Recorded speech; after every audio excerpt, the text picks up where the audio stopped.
दोस्तों नमस्कार। आपसे अनुरोध है कि आप इस वीडियो को देखें, लाइक करें, शेयर करें और अपने सभी साथियों तक इसके विचारों को पहुंचाएं, इस पर टिप्पणी करें। इस निवेदन के साथ द पब्लिक इंडिया पर आपका हार्दिक स्वागत है। दोस्तों, होली सामने है और शुभकामनाओं का दौर भी। जाहिर है कि होली के पर्व पर हम सभी एक दूसरे को शुभकामनाएं देंगे, लेकिन शुभकामनाओं का दौर तो सामाजिक शुद्धता पर उसका उल्लास निर्भर करता है। सामाजिक स्थिति अगर सामान्य रहती है तो शुभकामनाओं का भी अर्थ होता है। कहने की जरूरत नहीं है, हम सभी समझते हैं कि शुभ का संबंध सामाजिक भलाई से है, सामाजिक हित से है, जबकि लाभ का संबंध व्यक्ति से है। हमारे यहाँ शुभ लाभ लिखा जाता है, पहले शुभ सुनिश्चित किया जाता है, फिर लाभ की बारी आती है। लेकिन अभी तो रीति बदल गई है और जिस तरह का वातावरण है, हर कोई लाभ उठा लेना चाहता है, मुनाफा कमा लेना चाहता है। सामाजिक शुभ की तो जैसे कोई चिंता ही नहीं। अभी हमारे जो शासक दल है, हम एक लोकतांत्रिक व्यवस्था में हैं और हम पर जो लोग शासन कर रहे हैं, वो लोकतांत्रिक व्यवस्था से चुन करके आए हुए लोग हैं। जाहिर है कि उनकी एक संवैधानिक स्थिति है, उनका सम्मान तो होना ही चाहिए। लेकिन वैश्विक पटल पर जिस तरह से उनका अपमान हो रहा है, वह एक व्यक्ति का अपमान नहीं, एक पद का अपमान नहीं, एक राष्ट्र के अपमान से वह बात जुड़ जाती है। ऐसे में कैसे होली मनाएं? दूसरी बात यह है कि भीतर से भी ऐसे ऐसी खबरें आ रही हैं, जिसे लगता है कि लगातार टकराव की स्थिति बनती जा रही है। सच तो बात यह है कि भारतीय जनता पार्टी की राजनीति की पूंजी ही टकराव में है। वह ऐसा कोई मौका नहीं गंवाना चाहती है जहां टकराव की गुंजाइश हो और वह उसमें घुसे नहीं, उसे बढ़ाए नहीं। हम तो अपने शासकों से यह अपेक्षा करते हैं, लोकतांत्रिक शासकों से यह अपेक्षा करते हैं, यह उम्मीद करते हैं कि वे जनता के बीच में चले आ रहे टकराव के बिंदुओं को आसानी से उसका हल निकाल लेंगे, उसे संभाल लेंगे और एक सामाजिक सामंजस्य, समरसता और इस तरह का वातावरण बनेगा जिसमें लोग एक दूसरे को दुश्मन की निगाह से नहीं देख करके दोस्त की निगाह से देखेंगे। लेकिन ऐसा हो रहा है क्या? अभी होली को लेकर के जिस तरह का की बातें हो रही है, अभी पिछले दिनों औरंगजेब को लेकर बातें हुई, अभी होली को लेकर के संभल में और बिहार में भी कई जगहों पर इस तरह की खबरें आ रही है कि तनातनी है। प्रशासनिक स्तर पर ऐसी आशंकाएं व्यक्त की जा रही है, ऐसा वातावरण बनाया जा रहा है, जैसे लगता है कि बहुत बड़ा कुछ ऐसा अवघटन घटने वाला है, बहुत बड़ा कुछ संघात होने वाला है, जिसको रोकने के लिए प्रशासनिक तैयारी की आवश्यकता है। तरह-तरह के बयान आ रहे हैं। अभी बयान दिया गया उत्तर प्रदेश के श्रम समायोजन मंत्री या मंत्री का दर्जा प्राप्त जो हमारे रघुराज सिंह जी हैं, उनकी तरफ से कहा गया कि जिन्हें होली पसंद नहीं है, वे घर में रहें या हिजाब लगाकर आएँ। ये कैसी बात है?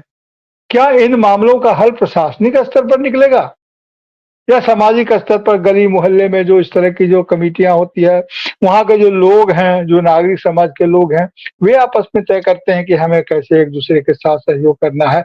सरकारें उसमें सहयोग कर सकती है, लेकिन एक मंत्री जब मंत्रित्व के दर्प में इस तरह की बातें कहता है कि घर से मत निकलिए, हिजाब पहन लीजिए, साथ ही यह भी कहता है कि जो लोग होली में बाधा पहुंचाएंगे वे जेल जाएंगे, ये कौन सी भाषा है?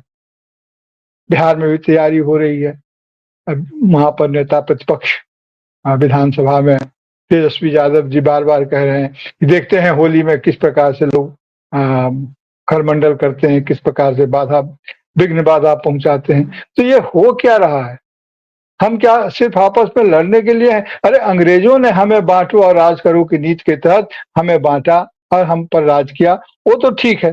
लेकिन अब आप भी हमें बाँटेंगे ही, तो ये तो बहुत मुश्किल की बात है। देखिए पूरे देश में होली अलग-अलग तरीके से हर समाज में होली मनाई जाती है।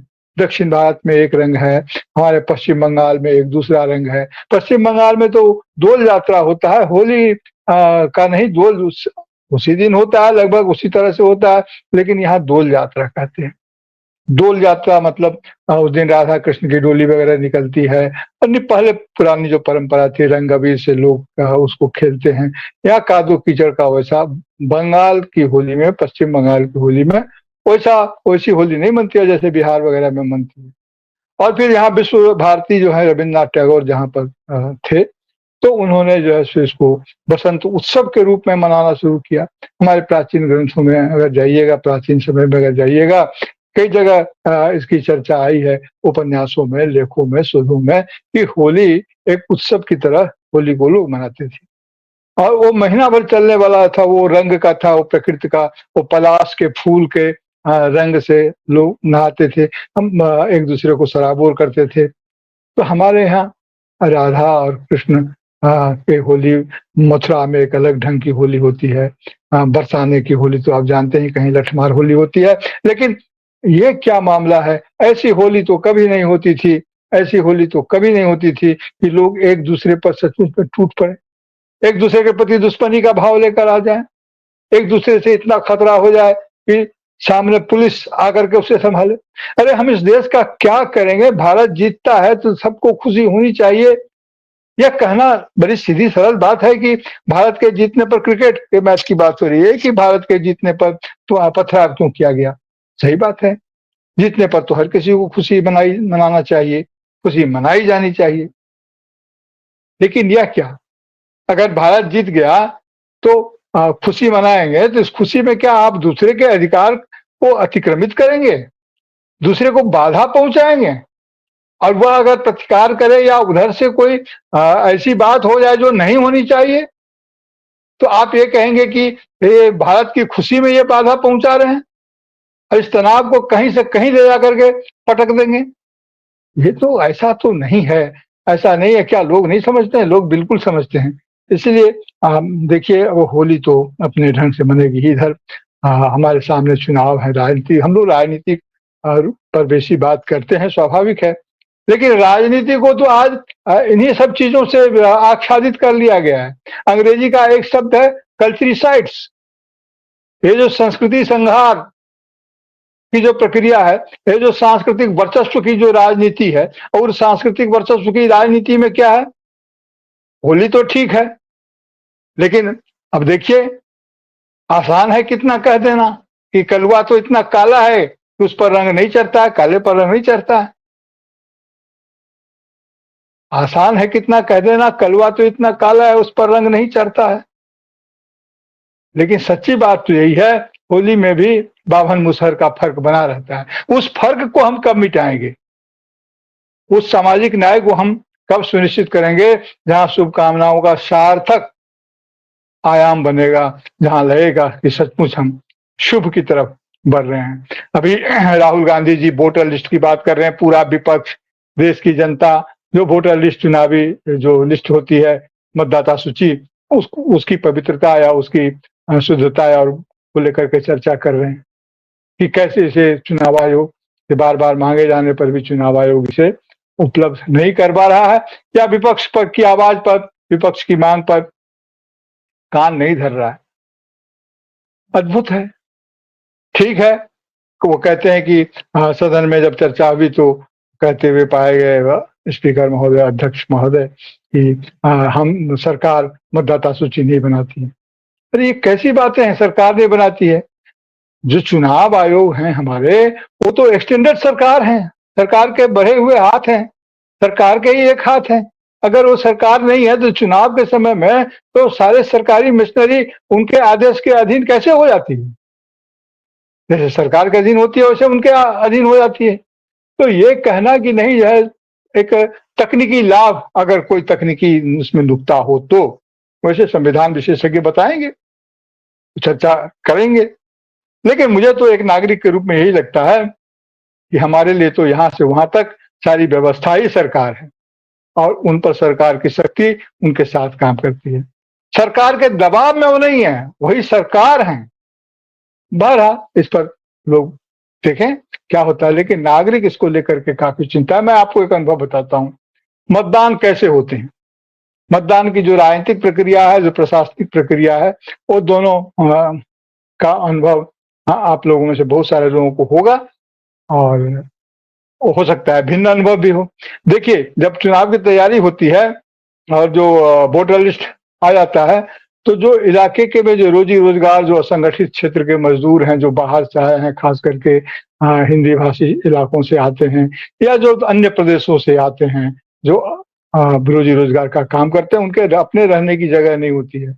उनके पास अपना ये जो मतदाता पहचान पत्र नहीं होता है। तो ये लोग जो यहाँ पर राजनीतिक रूप से जो संवेदनशील लोग होते हैं उनसे जुड़ाव होता है उनके मालिकों का या उनके जो ठेकेदारों का, तो वे उनको कह करके जो है सो और वे लोग उस आधार पर उनका मतदाता पहचान पत्र बनाते हैं। अभी तो एक ही नंबर के कई मतदाताओं का कम से कम 2 मतदाताओं का यूनिक नंबर पर एक ही एपिक नंबर की बात भी पश्चिम बंगाल में ही खुली है और यहाँ की मुख्यमंत्री ममता दीदी इस बात को बहुत कायदे से उठा रही हैं, यह कैसे संभव है? तो वो करते क्या है कि जब वो बन जाता है तो मैंने ऐसा सुना है, तो वे लोग उस सारे मतदाता पहचान पत्र को अपने पास रख लेते हैं और जब मतदान का समय आता है, तब वो उसको साझा करते हैं। मैंने पता लगाया तो कहा कि हाँ, हम लोग ये लोग कहाँ रखेंगे? इनको रखने में असुविधा होती है। इस तरह की बात सुनने में आई कि इनको रखने में असुविधा होती है। अपना कपड़ा, कमीज़ तो टाँगने की बात ही नहीं है। यहाँ तक कि अपना पासबुक वगैरह भी वहीं पर रख देते हैं, अगर पासबुक हो तो, और नहीं तो नकद भी उनके यहाँ जमा रहता है। तो एक ऐसा वातावरण बना है और फिर वो ये बोलते हैं कि भाई तुम्हारा कुछ सुख-दुःख होगा तो हम ही से कहने आओगे, तो हमसे कहने आओगे तो फिर हम तुम्हारी मदद कैसे करेंगे? अगर उनको तुम्हारी मदद नहीं मिलेगी तो तुम उनको अगर वोट नहीं दोगे तो इस तरह से एक वातावरण बनाते हैं कि उनको वोट दो तभी हम तुम्हारी मदद करेंगे। तो एक प्रकार से एक ऐसी नेटवर्किंग काम करती है चुनाव के समय में सामाजिक स्तर पर जिसको सीधे-सीधे हम या कोई भी गलत नहीं कह सकता है, लेकिन उसके इरादे जो होते हैं वो तो बिल्कुल साफ है और फिर चुनाव हो जाने के बाद, मतदान के बाद उनसे रख लिया जाते हैं। बहुत सारे असंगठित जैसे विदेशों में होता है। हमने सुना है, मेरा कोई व्यक्तिगत अनुभव नहीं है, आप लोग समझदार हैं, जाँच-परख लीजिएगा कि जो लोग यहाँ से जाते हैं कई देशों में, तो उनके जो कागज़ात होते हैं वो रख लिए जाते हैं। मालिक उनको रोज़गार देने के पहले उन कागज़ातों को रख लेता है अपने पास, अपनी सुरक्षा में, ताकि वे भाग ना सकें और कहीं इधर-उधर न कर सकें। ये तो विदेशों में होता है, लेकिन अपने यहाँ भी अगर इस तरह की प्रक्रिया है तो पता लगाइएगा कैसा होता है कि नहीं होता है। ये पन्ना प्रमुख क्या होते हैं? ये पन्ना प्रमुख होते हैं वोटर लिस्ट के एक पन्ना में जितने लोगों का नाम है मोटा-मोटी, उसके लिए उनको नज़र रखने के लिए, उनको अनुकूल बनाए रखने के लिए या उनको दबाव में रखने के लिए एक पार्टी नेता नियुक्त होता है। वो उस पर बराबर नज़र रखते हैं कि वो कैसे काम कर रहे हैं, उनका मनोभाव किधर किधर जा रहा है। तो इतनी सारी चीज़ों में हमारा ये होता है और प्रशासनिक स्तर पर क्या होता है, प्रशासनिक स्तर पर ट्रेनिंग होती है, लोगों को जो सरकारी कर्मचारी हैं, उनकी ड्यूटी लगती है और ट्रेनिंग में उनको बहुत सारी बातें बताई जाती है, कैसे करना है, वैसे करना है। बहुत सारे फॉर्म्स होते हैं। इतने सा बहुत सारे रंगों के लिफाफों में वे फॉर्म भरे जाते हैं, उसकी सूचनाएँ होती हैं, उसमें डायरियाँ होती है और उसको लोग लिख करके उसको तैयार करके रखते हैं। जब मतदाता का ये वोट खत्म होता है तो 17सी की चर्चा बार-बार हो रही थी, तो 17सी उनको दिया जाता है और वो रखते हैं उसको, उस पर हस्ताक्षर होते हैं, लेकिन जिस हस्ताक्षर से सील किया जाता है, मतदाता का जो ये बैलेट बॉक्स जो है उसको जहाँ से सील किया जाता है मशीन को, उस हस्ताक्षर को कौन मिलाता है? जो प्रिजाइडिंग ऑफिसर जो की पर्सन होता है चुनाव का, उसके हस्ताक्षर पता नहीं कहीं उसके मानक हस्ताक्षर रखे जाते हैं, नहीं रखे जाते हैं। जो काउंटिंग में अधिकारी होते हैं, उनको वो हस्ताक्षर दिए जाते हैं कि इसे मिलाकर देखिए, ये सील दुरुस्त है कि नहीं है। क्योंकि वो तो अपना फॉर्म भी जमा कर देते हैं, जिस सील मुहर को लगा कर के उसे सील करते हैं, वो भी जमा कर दिया जाता है। और फिर जो राजनीतिक लोग हैं, वो इस बात को समझते हैं, जानते हैं, उसमें कोई बाधा होती तो वो करते। लेकिन यह कहना कि अगर सरकार से, चुनाव आयोग से अगर विपक्ष के नेता और पूरा विपक्ष अगर वोटर लिस्ट की ही माँग कर रहा है, तो उस माँग को नहीं पूरा करना, चुनाव आयोग लगातार अगर उसकी अनसुनी करती रहे, विपक्ष की बात नहीं माने क्योंकि विपक्ष भी जनप्रतिनिधि है, विपक्ष के जो नेता हैं वो भी जनप्रतिनिधि हैं, वे भी चुने हुए लोग हैं, उनको मिलाकर ही संसद बनती है, जिस संसद के प्रति सरकार जवाबदेह होती है। तो ऐसे माहौल में होली की शुभकामनाओं के लिए क्या उपयुक्त अवसर बनेगा, यह तो सोचने की बात है। और सोचने की बात यह भी है कि हम जब अपने मताधिकार का प्रयोग करें तो हम देखें कि हमारा मत, हमारा वोट किनको जाएगा, जो दिन रात हमें लड़ाने में लगे हुए हैं, जो हमारे बीच खाई उत्पन्न करते हैं, जिन्हें हमारी गरीबी, जिन्हें हम महंगाई और जिन्हें बेरोजगारी से जिन्हें कोई परेशानी नहीं है, जिन्हें बढ़ती हुई दवाइयों की कीमत देख लीजिए, जिन्हें हमारी स्थिति से कोई परेशानी नहीं है, कोई सहानुभूति नहीं है, कोई सुनवाई नहीं है, तो उनका क्या किया जाए। कोई बाघ चीता में पता नहीं कहाँ से बाघ लाए, वो जो चिड़ियाखाना में गए थे देखने के लिए, तो कहीं से बाघ ले आए। अभी चर्चा हो रही थी कि वो बाघ कैसे यहाँ आए, तो मेरे मन में आया, मैंने कह भी दिया कि बाघ वैसे ही यहाँ आए जैसे अमेरिका में अवैध प्रवासी भारत से गए थे, जिनको उन्होंने माना। अमेरिका को पता नहीं था, वहां जाते हैं लोग, सेवा के लिए जाते हैं और सस्ते दर पर श्रम मिलता है, कम दर पर लोग वहां पर काम करते हैं। तो वो जानते हैं, वो व्यवस्था उनको बुलाई जाती है। शहरों के बगल में झुग्गी झोपड़ियां क्यों बनती है? इसलिए कि बड़े घरों में जो परिचारकों का काम है, परिचारिकाएं होती है, जो काम करने वाले लोग होते हैं, काम मिस्त्री होते हैं, अलग अलग किस्म के इलेक्ट्रीशियन हो, प्लम्बर हो, तो ये लोग अगर बहुत दूर से आएंगे, आसपास में रहने की उनकी व्यवस्था नहीं होगी, तो उनका खर्चा बढ़ेगा। उनका खर्चा बढ़ेगा तो मांग बेसी करेंगे। तो वे सस्ता में लोगों को उपलब्ध हो, बड़े लोगों को उपलब्ध हो, इसलिए झुग्गी झोपड़ियां बस जाती है, बाद में उसे वैध अवैध आदि आदि किया जाता है। तो क्या हम कैसी व्यवस्था में रह रहे हैं? इसलिए मैं फिर आपसे अनुरोध कर रहा हूं कि हम अभाव से उतने नहीं परेशान होते हैं, मनुष्य अभाव से उतना नहीं परेशान होता है जितना कि अन्याय से परेशान होता है। कि अगर अन्याय का वातावरण बना रहेगा, अगर सामाजिक न्याय चाहे जैसे भी सुनिश्चित हो, अगर यह सुनिश्चित नहीं होता है, आर्थिक न्याय नहीं सुनिश्चित होता है, विषमता की खाई इतनी बढ़ी जा रही है, तो कैसे कहें कि होली मनाइए, होली की शुभकामनाएं। लेकिन हर दुख से हमें पार होना होता है। हम कष्ट से, हर तरह की परेशानियों से पार पाते रहे हैं। आज के जो वातावरण है ये जरूर अधिक कटीले हैं, क्योंकि ये अपनों के द्वारा दिए गए घाव हैं, तो ये कटीले हैं। लेकिन बावजूद इसके यह तो कहना ही होगा कि होली की शुभकामनाएं सभी को हो, और हमें लगातार इस बात की कोशिश करनी होगी कि ऐसा वातावरण बने जो सचमुच में सिर्फ कामना तक नहीं हो। कामना तो वो होती है जो कभी पूरी होती है, कभी नहीं होती है, हम तो सिर्फ इच्छा व्यक्त करते हैं। सचमुच में शुभ वातावरण बने, हमारी कामनाएं फलीभूत हों, और हम सचेत रूप से अपने बारे में, अपने समाज के बारे में, अपनी राष्ट्रीय संस्कृति के बारे में सोचें। वह नहीं सोचें जो वो बता रहे हैं, क्योंकि वो जिस संस्कृति की बात करते हैं उसमें कहीं से सहमिलानी तत्व नहीं है, सह अस्तित्व की भावना नहीं है, सहित सहकार की भावना नहीं है कि साथ साथ ये काम करें। तो उसे फिर से दिलाना होगा। धर्म का भी महत्व है, आस्था का भी महत्व है, लेकिन सबसे अधिक महत्व है जीवन का, सबसे अधिक महत्व है मनुष्य का सम्मान बहाल हो।